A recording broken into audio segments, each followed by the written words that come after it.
Hello friends, मैं doctor Mayank Trivedi आज आपके सामने एक बेसिक पॉइंट्स को डिफरेंशिएट करने का वीडियो लेकर के आया हूं, जो कि स्टैटिस्टिक्स का बेस है।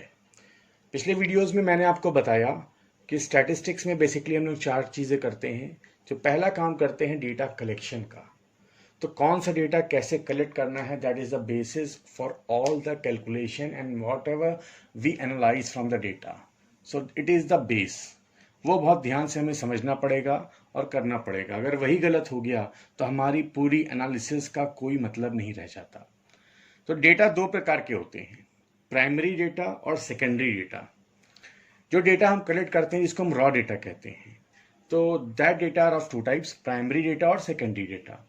प्राइमरी डेटा वो डेटा होता है जो हम खुद अपने ऑब्जेक्ट को ध्यान में रखते हुए कलेक्ट करते हैं। इस वीडियो में मैं लास्ट तक अगर आप देखेंगे 10 पॉइंट्स डिफरेंशिएट करूंगा बिटवीन प्राइमरी डेटा और सेकेंडरी डेटा, और विद एक एक पॉइंट का मीनिंग बताऊंगा कि क्या क्या होता है। जनरली बीबीए बीसीए में बहुत ही नॉमिनल क्वेश्चन ये हर साल आता है। तो पहला पॉइंट अगर मैं मीनिंग के हिसाब से बताऊं तो पहला है, प्राइमरी डेटा क्या होता है? Data collected by researcher himself. जो डेटा एनालिसिस कर रहा है वो स्वयं उस डेटा को कलेक्ट करे। अगर मुझे किसी टॉपिक पे रिसर्च करनी है, फॉर एग्जाम्पल मुझे कोई बिस्किट लॉन्च करना है, तो पहले मैं ही जानना चाहता हूँ लोग क्या बिस्किट पसंद करते हैं। लोगों को मीठा बिस्किट पसंद है, नमकीन बिस्किट पसंद है, कितने रुपए तक का वो पैकेट लेना बिस्किट का पसंद करते हैं। इन द सेम वे अगर हमें ये जानना है कि कौन सा लोग मोबाइल में डेटा नेट पैक डलाना पसंद करते हैं, किस कंपनी का, तो उसके लिए भी हमें फर्स्ट हैंड डेटा चाहिए होगा। तो अगर मैं मीनिंग की बात करूं तो जो फर्स्ट हैंड डेटा होता है, जो हम अपने ऑब्जेक्ट के हिसाब से कलेक्ट करते हैं, उसे कहते हैं प्राइमरी डेटा।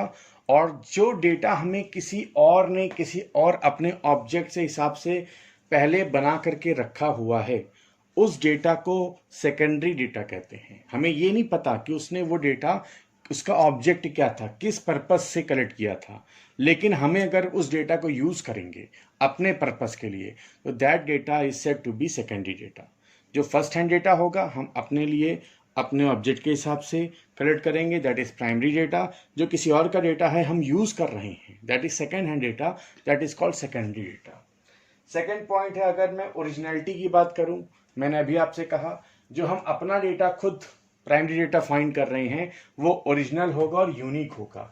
यूनिक का मतलब है हम अपने ऑब्जेक्ट के हिसाब से उसमें क्वेश्चनर बनाते समय ध्यान रख सकते हैं, इंफॉर्मेशन यूनिक होगी। फॉर एग्जांपल मैंने अभी आपसे कहा अगर मैं बिस्किट का कर रहा हूँ सर्वे, तो मैं बच्चों का इंटरव्यू लेना ज़्यादा पसंद करूँगा। अगर मैं वॉशिंग सोडा का कर रहा हूँ तो फीमेल का लेना ज़्यादा पसंद करूँगा। तो जो भी इंफॉर्मेशन होगी यूनिक होगी। लेकिन जो सेकेंडरी डेटा है that is not unique, because you don't know कि जिसने डेटा लिया वो एक्चुअल डेटा लिया सही था कैसा था, यू डोंट नो। तीसरे पॉइंट की अगर बात करें तो वो है सोर्सेज, डेटा कहाँ से मिलता है। ये हम कह सकते हैं that is the methods how we can collect primary and secondary data. अगर प्राइमरी डेटा की बात करें तो by survey, door to door survey, observations, experiments, questionnaire mail करके भी हम कर सकते हैं। अगर सेकेंडरी डेटा की बात करें, internal records, government published papers, RBI, railway, जो भी गवर्नमेंट डिपार्टमेंट्स हैं उनसे हम, या कोई गवर्नमेंट जर्नल्स हैं, पब्लिकेशंस हैं, उनसे डेटा ले सकते हैं। चौथी बात की बात करें कि डेटा जो होता है वो उसका टाइप क्या होता है, तो अगर प्राइमरी डेटा की बात करें it is of qualitative data, अगर सेकेंडरी डेटा की बात करें it is of quantitative data. Fifth point जो हमारा है वो फिर से वही है मेथड्स का, कि कौन सा मेथड है प्राइमरी डेटा को कलेक्ट करने का, जो मैंने थर्ड में भी बताया हुआ है कि सोर्सेज क्या हैं, कि ऑब्जर्वेशंस ले सकते हैं, एक्सपेरिमेंट ले सकते हैं, personal interview, door to door survey कर सकते हैं, मेल्ड कर सकते हैं क्वेश्चनर को। इसमें रिसर्च मेथड यूज कर सकते हैं, ऑनलाइन कर सकते हैं, डेटा कहीं रखा हुआ है उसको यूज कर सकते हैं। अब बात करते हैं सिक्स्थ पॉइंट की, कि कौन सा डेटा ज़्यादा रिलायबल है। तो जाहिर सी बात है जो डेटा हम अपने स्पेसिफिक पर्पस के लिए कलेक्ट करेंगे वो हमारे लिए मोर रिलायबल होगा as compare to the some other data, क्योंकि हमें पता नहीं है जो सेकेंडरी डेटा हमने कहीं से लिया है उस व्यक्ति ने उस डेटा को कलेक्ट करते समय कितनी ईमानदारी दिखाई है। ऐसा भी हो सकता है ना कि उसने जिन लोगों से कलेक्ट कराया हो उन्होंने उतना ईमानदारी से डेटा कलेक्ट ना किया हो, घर पे बैठ के सारा फॉर्म भर लिया हो, तो क्या रिजल्ट अच्छा आएगा? नहीं आएगा। तो इसलिए अगर हम रिलायबिलिटी की बात करें तो primary data is always more reliable as compare to secondary data. अब बात करते हैं टाइम फैक्टर की, कि प्राइमरी डेटा में जाहिर सी बात है, मैंने आपसे कहा अगर मुझे सर्वे करना है, एक कुछ एरिया में करना है, तो हमें 10 लोग चाहिए, 10 लोग चाहिए, 10 जगह भेजेंगे उनको सर्वे के लिए, या 100 लोग चाहिए, 100 जगह भेजे गए। जो नेशनल सैंपल सर्वे ऑर्गेनाइजेशन हमारा काम करता है इस पे, गवर्नमेंट का ऑफिस है, तो जाहिर सी बात है इतने लोगों को भेजेंगे तो ज़्यादा टाइम कंज्यूम होगा।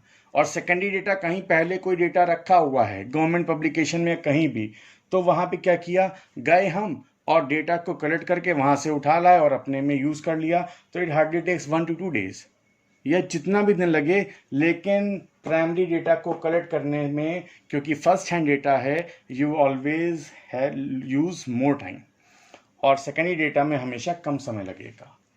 8th पॉइंट की बात करें अगर हम, तो प्राइमरी डेटा भी मैंने कहा आपको इन्वेस्टिगेटर्स चाहिए, जो लोग डेटा कलेक्ट करके आपके लिए लाएं। So you need team of train investigator. लेकिन सेकेंडरी डेटा में ऐसा नहीं है, क्योंकि आपको तो ऑफिस से डेटा लेना है ना, कहीं जगह जो डेटा ऑलरेडी कलेक्ट हो चुका है पहले किसी पर्पस के लिए, उसको आप ले रहे हैं, तो वहाँ पे आपको इन्वेस्टिगेटर्स की या अपने असिस्टेंट्स की ज़रूरत नहीं है डेटा कलेक्ट करने के लिए। So here in primary data you need trained investigators, and in secondary data you don't need any type of team. 9th point की बात करूं मैं तो कॉस्ट इफेक्टिवनेस की बात करते हैं।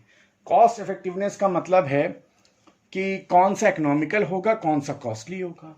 यहाँ पे आपको टीम भी चाहिए, यहाँ पे आपको समय भी ज़्यादा लग रहा है, यहाँ पे आपको मूव भी करना है डोर टू डोर सर्वे के लिए जहाँ भी जाना है, तो बट नेचुरल है primary data is always costly as compare to secondary data, क्योंकि यहाँ पे आपको टीम नहीं चाहिए, don't have to pay to investigators, you don't need any such time of phase that you have to pay handsome amount to investigators or your team. तो ये data secondary data is always economical and primary data is always costly. और last point जो हमारा है कि कौन collect करता है किस डेटा को, तो प्राइमरी डेटा को मैं पहले भी बता चुका हूं कि प्राइमरी डेटा को हमें या तो अपने एजेंट्स चाहिए, या इन्वेस्टिगेटर चाहिए, या जो रिसर्च कर रहे हो, या मैं खुद। डेटा छोटा चाहिए मैं खुद कलेक्ट सकता हूं, एक वास्ट एरिया में डेटा हमें कलेक्ट करना है तो हमें अपनी टीम चाहिए, ट्रेंड टीम चाहिए, तो हमने उनके एजेंट्स इन्वेस्टिगेटर्स का नाम दिया। लेकिन सेकेंडरी डेटा में person other than who collect secondary primary data, कौन उसको कलेक्ट करता है? हम नहीं करते, किसी और ने अपने पर्पस से जिस डेटा को कलेक्ट किया हम उसको यूज कर रहे हैं, तो हम तो नहीं है ना। That is why it is written here person other than who collects primary data. So these are some basic 10 points which I discussed with you all. After this, I hope you can easily understand the difference between the primary data, secondary data. एक बार जल्दी से revise कर लेते हैं।